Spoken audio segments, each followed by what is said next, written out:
even then, there's only so much you can do in one lifetime. But when we begin to think about the path of prayer, suddenly we're thinking about a heart's desire that carries us through many lifetimes, not just this lifetime. I sometimes ask people, what is the prayer you came into in your heart? And what is the prayer, even if it's not answered, you will carry into your next Yeah. lifetime? That's a whole different value system. It reminds me, what you've been saying reminds me of a great line from St. Catherine of Siena. That Way to every heaven is heaven. so that the answer to prayer is prayer.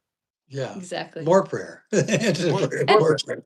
And also what you find, Clark and I love medieval mystery miracle stories. One of the most popular books in the Middle Ages were these books of miracle stories.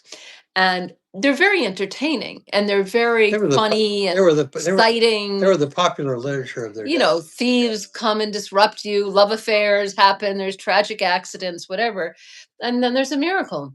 But often the miracle, the one guy gets his miracle and he's headed home and suddenly he's waylaid by bandits and, everything seems like it's gone for crap. And the next thing you know, he's telling all the bandits his miracle story and they're accompanying him back to the Virgin for them to ask their own heart's desire. So what it looked like a catastrophe turned into a blessing spreading in all directions. And that's frequently what happens in these stories is, you think you're asking for one thing, and the next thing you know, you find yourself in community, you find yourself with renewed purpose and vitality. And, just last weekend, Clark had experienced what seemed to be a dire medical emergency. And is it all right to share it? Yeah, sure. It's a week and a half ago now. And on a Saturday night at 10 o'clock at night, he suddenly went blind in one eye. Yeah. And that is a precursor to a stroke. Or an actual stroke. And so I called 911 and said, what should we do? And they said, we'll be there in a minute, and they rushed right over. And I said, what should we do? And they said, we're taking him to the hospital. Took me to the hospital and I passed all the neurological tests they gave me to determine whether you had a stroke or not, and then the blood tests, and then the imaging tests. And they considered more and more and more and more tests. MRIs, the whole thing. And he's stuck there for days having all these tests that are always passing. They go home because they're convinced, that I'm either have had a stroke or am about to have a stroke. But sometimes you lose your sight and gain your vision. Yeah. A whole book came through. Yeah, absolutely. So actually something I've been working on for 12 years and had a hard time sort of wrapping my mind around how I was going to finally land it, and put it in a form that made it shareable with other people. I've been researching it for 12 years. It's pretty much all I've thought about for the past 12 years.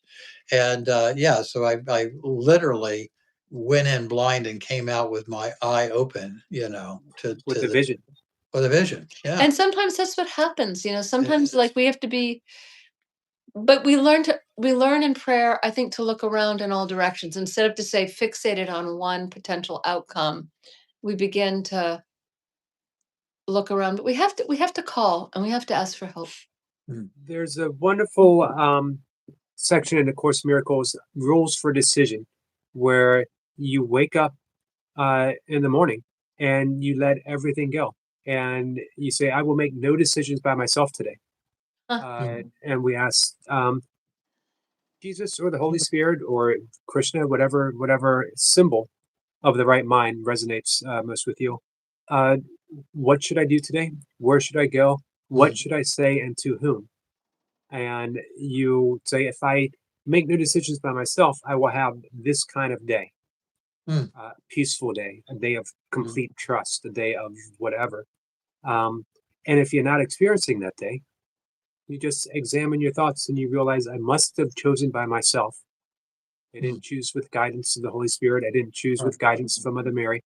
And that's why I'm experiencing what I'm experiencing. And I can always choose the Holy Spirit again.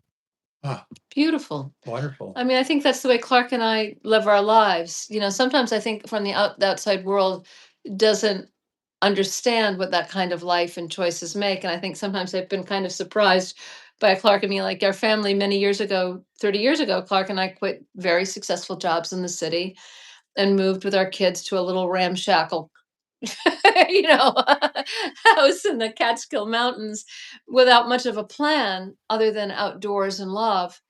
And they were very, you know, dismissive of it. Yeah, our friends and family really couldn't understand what But we were doing or why. but both of our kids live, our grown children live 5 minutes from where we now live. Yeah. And we have the treasure that most families want and don't know how to have, which is family itself and kinship itself. Right. And we knew we were choosing kinship with the earth and with our children. We had to be home with them. We had to raise them. We wanted to live in a real community. And I think that's the thing is we're so frightened to ask for what we really want. And it frequently can set us very much against the culture. Like, you know, Clark and I don't have necessarily a terrific credit rating, but we're really Yeah. good at prayer. Very good at prayer.